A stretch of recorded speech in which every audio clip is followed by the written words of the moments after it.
आज हम लोग स्टडी करने वाले हैं ट्रांजिस्टर लॉजिक गेट।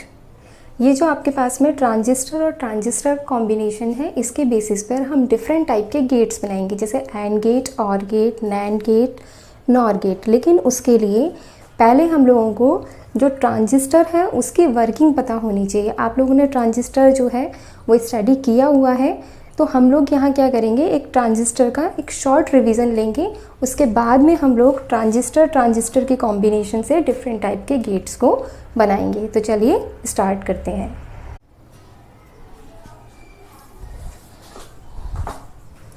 हाँ देखिए, सबसे पहले हम लोग ट्रांजिस्टर की वर्किंग समझेंगे। तो आप लोग सब जानते ही हैं, देखो ट्रांजिस्टर जो होता है उसमें अपने पास में 3 टर्मिनल होते हैं। एक आपके पास में होता है इमीटर, जिसको आप उत्सर्जक बोलते हैं। दूसरा होता है बेस, जिसको आधार, और एक होता है कलेक्टर, जिसको हम संग्राहक भी कहते हैं। ठीक है, तो ट्रांजिस्टर में अपने पास में 3 टर्मिनल्स होते हैं, इमीटर, बेस और कलेक्टर, उत्सर्जक, आधार और संग्राहक। ठीक है, अब यहाँ पर सबसे पहले हम क्या करते हैं, देखो हम सब जानते हैं कि ट्रांजिस्टर जो है वो किससे मिलकर के बना हुआ है, 2 पीएन जंक्शन से मिलकर के बना हुआ है ना, 2 पीएन जंक्शन से मिलकर के बना हुआ है। तो ट्रांजिस्टर में अपने पास में 3 क्षेत्र हैं। ये उत्सर्जक वाला क्षेत्र है, इमीटर वाला क्षेत्र है, ये बेस और ये कलेक्टर। ठीक है, 2 पीएन जंक्शन को मिला करके हमने ट्रांजिस्टर बनाया, जिसमें 3 क्षेत्र हैं, इमीटर, बेस और कलेक्टर। अब यहाँ मैंने कौन सा ट्रांजिस्टर यूज़ किया है, या मैं सपोज़ कर लेती हूँ कि मेरे पास में NPN ट्रांजिस्टर है। ठीक है, NPN ट्रांजिस्टर में देखो ये NPN, तो करंट फ्लो होगा P to N, तो ये बन गया मेरे पास में NPN ट्रांजिस्टर। ठीक है, अब जब भी हम ट्रांजिस्टर में वर्क करते हैं तो ट्रांजिस्टर का हम जानते हैं एक बिल्ड इन वोल्टेज होता है ना, बिल्ड इन वोल्टेज, या हम कहते हैं इसको थ्रेशोल्ड वोल्टेज। आप लोगों ने पढ़ा हुआ होगा कि ट्रांजिस्टर जो है एक पर्टिकुलर वोल्टेज से ज़्यादा वोल्टेज पर ही वर्क करता है। जैसे अगर मेरे पास में ये सिलिकॉन से बना हुआ ट्रांजिस्टर है, तो मेरे पास में वोल्टेज कितना होना चाहिए, बिल्ट इन वोल्टेज होना चाहिए 0.7 वोल्ट। ठीक है, अब मैंने क्या किया, यहाँ पर मैंने एक फर्स्ट केस कंसीडर किया कि अगर मैं यहाँ से जो इनपुट सिग्नल दे रही हूँ, मैं यहाँ से जो उसको वोल्टेज दे रही हूँ, जो इनपुट दे रही हूँ, वो वोल्टेज मेरे पास में कितना है, वो वोल्टेज कम है, किससे, 0.7 वोल्ट से। हम क्या कह रहे हैं, ट्रांजिस्टर का एक बिल्ट इन वोल्टेज है, एक थ्रेशोल्ड वोल्टेज है, मतलब मिनिमम इतना वोल्टेज तो होना चाहिए, तभी ट्रांजिस्टर ऑन होगा, तभी उस पर ट्रांजिस्टर वर्क करेगा। तो मैंने क्या किया, यहाँ पर कम वोल्टेज दिया, V कितना दिया, 0.7 से कम दिया है। तो जैसे ही हमने यहाँ से कम वोल्टेज दिया, तो इस वजह से क्या होगा कि जो IB है, जो बेस में फ्लो होने वाला करंट है, वो बहुत ही माइन्यूट सा करंट फ्लो होगा, मतलब हम उसको नेग्लिजिबल 0 कह सकते हैं। ठीक है, अब इस कंडीशन में क्या होगा, जो इमीटर के यहाँ जो इलेक्ट्रॉन्स हैं, है ना, जो अपने पास में हम कह सकते हैं जो मेजॉरिटी कैरियर्स हैं, मतलब जो हम कह सकते हैं यहाँ पर आवेश वाहक कौन से हैं, इलेक्ट्रॉन्स हैं। NPN ट्रांजिस्टर है ना, तो आवेश वाहक कौन से हैं, मेजॉरिटी कैरियर्स कौन से हैं, इलेक्ट्रॉन्स हैं। जैसे ही ये अब यहाँ पर IB नेग्लिजिबल हो गया, नियर अबाउट 0 हो गया, तो इस वजह से क्या होगा, इमीटर में जो इलेक्ट्रॉन्स हैं इनको इतना मूवमेंट नहीं मिलेगा कि ये यहाँ से कहाँ चले जाएं, कलेक्टर में चले जाएं, है ना, ये यहाँ नहीं पहुँच पाएंगे। इससे क्या होगा, हमारे पास में जो कलेक्टर करंट है, जो संग्राहक में धारा है, वो भी कितनी हो जाएगी, 0 हो जाएगी। अब कलेक्टर करंट 0 हो गया। ठीक है, इसका मतलब अगर मैं यहाँ एक पॉइंट X लेती हूँ, है ना, और यहाँ मैं एक रेजिस्टेंस लगा देती हूँ, ये मेरे पास में RC रेजिस्टेंस है, और यहाँ से मैंने एक इनपुट दे रखा है, यहाँ से 5 वोल्ट का। ठीक है, यहाँ पर VC वोल्टेज है कितना, +5 वोल्ट। तो यहाँ इस X पॉइंट पर IC कितना है, मेरे पास 0 है, तो X पॉइंट पर वोल्टेज भी कितना हो जाएगा, 0 हो जाएगा। अब अगर मैं इस रेजिस्टेंस के अक्रॉस वोल्टेज देखती हूँ, तो यहाँ तो है 5 वोल्ट और यहाँ कितना है 0 वोल्ट। तो अगर मैं यहाँ पर RC के अक्रॉस वोल्टेज देखती हूँ तो मुझे कितना मिलेगा, देखो 5 - 0 कितना हो गया, 5 वोल्ट, है ना। और ये क्या है अपने पास में, मैक्सिमम वोल्टेज है। कितना वोल्टेज है, मैक्सिमम वोल्टेज है।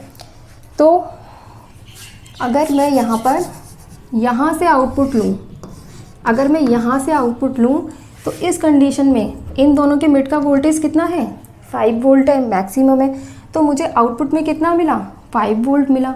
इसका मतलब मुझे मैक्सिमम वोल्टेज मिला। कितना मिला, मैक्सिमम वोल्टेज मिला। तो इस कंडीशन को हम किससे शो करते हैं, इस कंडीशन को हम बाइनरी में 1 से शो करते हैं, ठीक है। लेकिन अभी ट्रांजिस्टर जो है वो ऑन कंडीशन में नहीं है, ट्रांजिस्टर अभी ऑन नहीं हुआ है, क्योंकि हमारे पास में क्या है, वोल्टेज कितना है, 0.7 वोल्ट से कम है। तो अपने पास में बेस में करंट भी कम है, कलेक्टर में करंट भी मतलब कम, क्या हम कह सकते हैं, नगण्य है, नेग्लिजिबल है, 0 है, बहुत माइन्यूट करंट है जिस पर ट्रांजिस्टर ऑपरेट नहीं होगा। इसका मतलब ट्रांजिस्टर किस में है, ऑफ कंडीशन में। ट्रांजिस्टर किस में है, कट ऑफ रीजन में है। कट ऑफ रीजन मतलब अंतक क्षेत्र, आप लोगों ने स्टडी किया हुआ है अंतक क्षेत्र। अभी ट्रांजिस्टर किस में है, अंतक क्षेत्र में है। तो हम यहाँ से एक चीज़ हमें फिक्स हो गई कि जब भी ट्रांजिस्टर को हम वोल्टेज 0.7 वोल्ट से कम देंगे तो बेस करंट कम फ्लो होगा, नेग्लिजिबल 0 हम कह सकते हैं, बेस करंट फ्लो नहीं होगा। तो उससे IC भी नियर अबाउट 0 होगा। और इस कंडीशन में जब हम कलेक्टर के अक्रॉस आउटपुट लेते हैं तो आउटपुट हमारा कितना आएगा, 5 वोल्ट आएगा, जो कि मैक्सिमम होगा, जिसको हम 1 से शो करेंगे, ठीक है। अब हम इसको एक डायरेक्ट कंडीशन, एक डायरेक्ट कंक्लूजन रिमेंबर रखते हैं, क्या कि जब भी ट्रांजिस्टर कट ऑफ रीजन में होगा तो हमें वोल्टेज कैसा मिलेगा, मैक्सिमम मिलेगा। और बाइनरी में हम उसको किससे शो करेंगे, हम उसको 1 से शो करेंगे, ठीक है। अब हम लोग देखते हैं इसका सेकंड कंडीशन।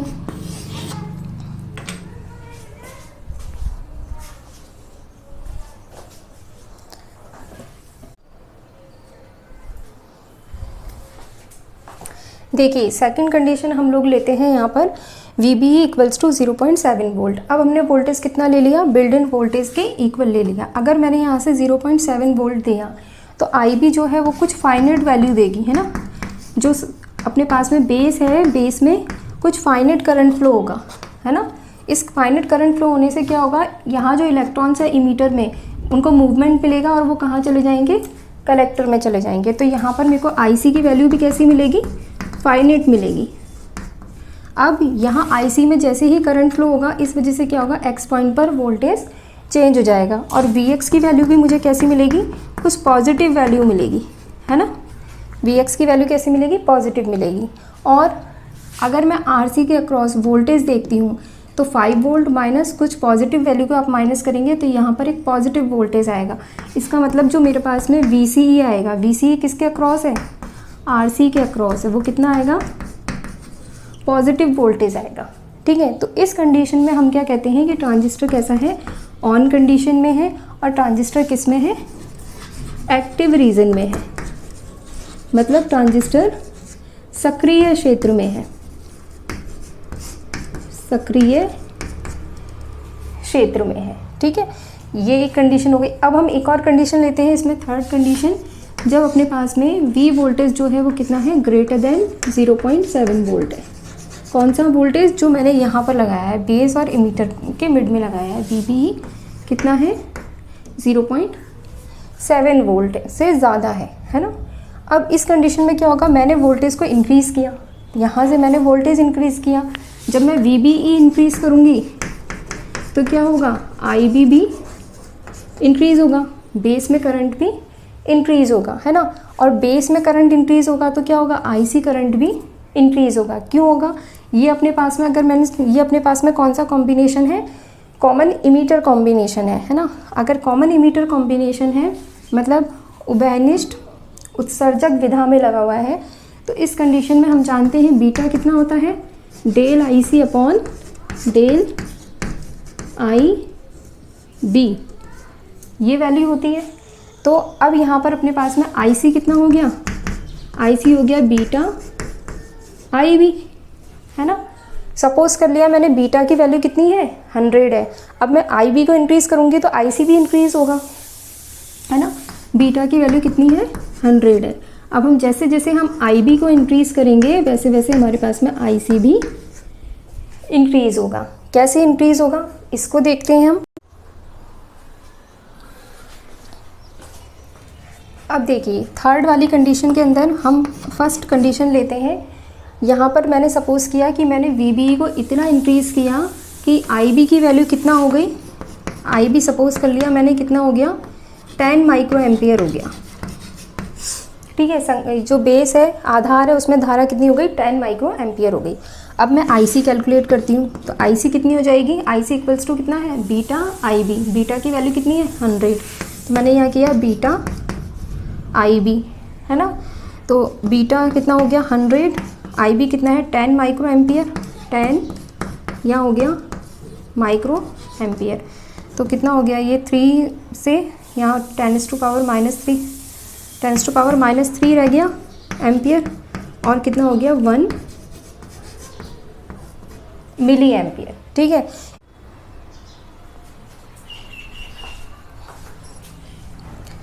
हाँ देखिए इसका मतलब जब I B equals to 10 micro ampere तो आई सी कितना होगा 1 मिली एम्पियर फ्लो होगी, मतलब कलेक्टर जो है उसमें भी करंट फाइनाइट करंट फ्लो होगा, ठीक है। अब इसमें हम क्या करते हैं, यहाँ देखो 10 माइक्रो एम्पियर जब बेस में करंट फ्लो होगा तो कलेक्टर में कितना होगा 1 मिली एम्पियर फ्लो होगा। अब एक्स पॉइंट पे मैं वोल्टेज निकालती हूँ तो वी एक्स, एक्स पॉइंट पर वोल्टेज कितना V X, V equals to I R, I कितनी है यहाँ निकाल रहे हैं ना, आई कितनी है आई सी, है ना, और आर सी, है ना। अब मैंने सपोज़ किया आई सी तो कितना है 1 मिली एम्पियर, और आर सी को मैंने सपोज़ कर लिया ये कितना है 1 किलो ओम है, 1 किलो ओम है, तो ये हो गया 1 किलो ओम, है ना। ये 10⁻⁻3 और ये 10⁻3, ये दोनों कैंसिल होके कितना आ गया ये 1 वोल्ट। इसका मतलब एक्स पॉइंट पर वोल्टेज कितना आ गया 1 वोल्ट आ गया, यहाँ कितना आ गया 1 वोल्ट आ गया, ठीक है। अब इसी चीज़ को मैं आगे लेती हूँ एक और कंडीशन में। सेकंड कंडीशन मैंने ली कि मैंने आई बी को कितना कर दिया, जैसे मैंने इसको इंक्रीज़ करके कर दिया 30 माइक्रो एम्पियर इंक्रीज़ कर दिया। अब आप आई सी कैलकुलेट करो, आई सी कितना है बीटा आई बी, बीटा की वैल्यू कितनी है 100, आई बी कितना है 30 माइक्रो एम्पियर, ठीक है। तो आई सी की वैल्यू कितना आ गई, ये आ गया 10⁻3 और यहाँ से 3 10⁻⁻3 एम्पियर, तो ये आ जाएगा अपने पास में कितना 3 मिली एम्पियर। इसका मतलब मैंने आई बी को इंक्रीज़ किया 10 माइक्रो एम्पियर से कितना कर दिया 30 माइक्रो एम्पियर, तो आई सी करंट भी इंक्रीज़ हो गया, कितना हो गया 1 मिली एम्पियर से 3 मिली एम्पियर हो गया। अब वापस हम क्या करेंगे एक्स पॉइंट पे वोल्टेज निकालेंगे, यहाँ से करंट फ्लो हुआ तो यहाँ का करंट भी इंक्रीज़ हुआ। अब एक्स पॉइंट पे वोल्टेज हमने निकाला वी एक्स, तो वी एक्स कितना होगा आई सी आर सी। अब आई सी की वैल्यू कितनी है 3 मिली एम्पियर और आर सी कितना है 1 किलो ओम, तो ये कितना हो गया 3 वोल्ट। तो पहले वोल्टेज कितना था 1 वोल्ट था, अब वोल्टेज कितना हो गया 3 वोल्ट हो गया, किस पर एक्स पॉइंट पर, ठीक है। अब हम एक और कंडीशन लेते हैं।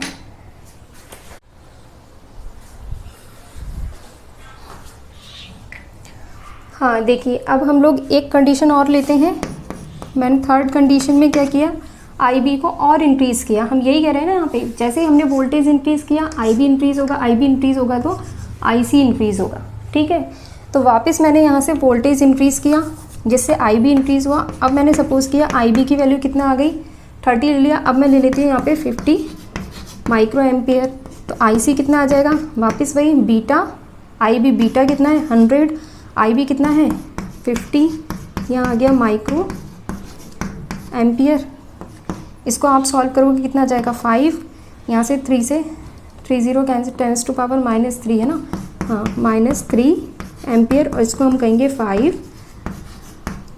Milli ampere. वापस वही हुआ बेस करंट बढ़ाया तो कलेक्टर करंट इंक्रीज़ हो गया है ना। पहले हमने बेस करंट कितना था 30 था, हमने यहाँ कर दिया 50 किया तो यहाँ कलेक्टर करंट भी 3 से 5 हो गया। अब हम Vx लेंगे x पॉइंट पर, इस x पॉइंट पर वोल्टेज कैलकुलेट करेंगे कितना IC RC।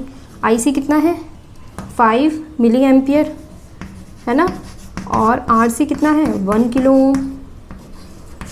दोनों को सॉल्व किया कितना आ गया 5 वोल्ट। ठीक है, अब x पॉइंट पर कितना आ गया 5 वोल्ट। अब आप यहाँ देखो RC के अक्रॉस वोल्टेज ड्रॉप कितना होगा, इधर भी 5 वोल्ट है और x पॉइंट पे भी 5 वोल्ट है ना।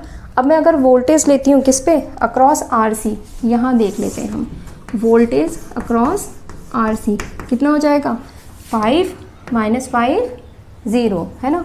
तो अपने पास में कितना आ गया 5 - 5 = 0 वोल्ट। ये जो कंडीशन है यहाँ से क्या होगा, यहाँ जो ट्रांजिस्टर था वो किस में आ गया, वो संतृप्त अवस्था में आ गया, वो सैचुरेशन रीजन में आ गया। मतलब ट्रांजिस्टर जो था ना उसको जितनी एनर्जी लेनी थी उसने अपनी एनर्जी ले ली, उसने अपना कोटा पूरा कर लिया है ना। जैसे हम कहीं जिम के आते हैं ना तो हम कहते हैं अब तो धाप गए, बस इतना ही खाना था, ठीक है, धाप के खाते हैं। वैसे ट्रांजिस्टर को जितनी एनर्जी लेनी थी ट्रांजिस्टर ने उतनी एनर्जी ले ली। ठीक है, तो अब ये ट्रांजिस्टर किस में आ गया, सैचुरेशन रीजन में आ गया। सैचुरेशन रीजन का मतलब क्या है कि अब आप कितना ही VBE को इंक्रीज़ करो, चाहे आप VB इंक्रीज़ करोगे तो IB इंक्रीज़ होगा, लेकिन अब IB इंक्रीज़ करोगे तो IC इंक्रीज़ नहीं होगा है ना, IC इंक्रीज़ नहीं होगा। तो अपने पास में फाइनली वोल्टेज कितना आ गया, जो कलेक्टर है कलेक्टर पे वोल्टेज कितना हो गया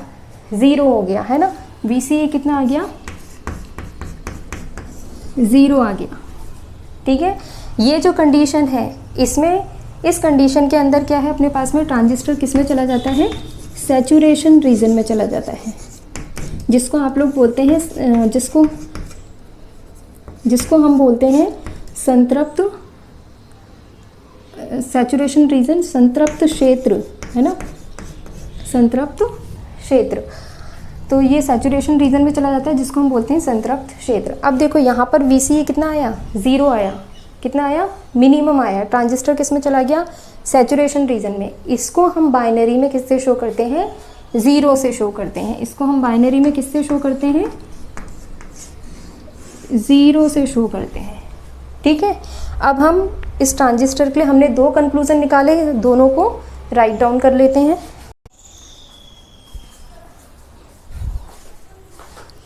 देखो हमने यहाँ पर 2 कंडीशंस कंक्लूड की है ना, 2 निष्कर्ष निकाले। पहला, ट्रांजिस्टर की ऑफ अवस्था में, ट्रांजिस्टर जब ऑफ कंडीशन में होता है तो वो किस में होता है, अंतः क्षेत्र में, कट ऑफ रीजन में होता है। इसको हम ऐसे देख लेते हैं।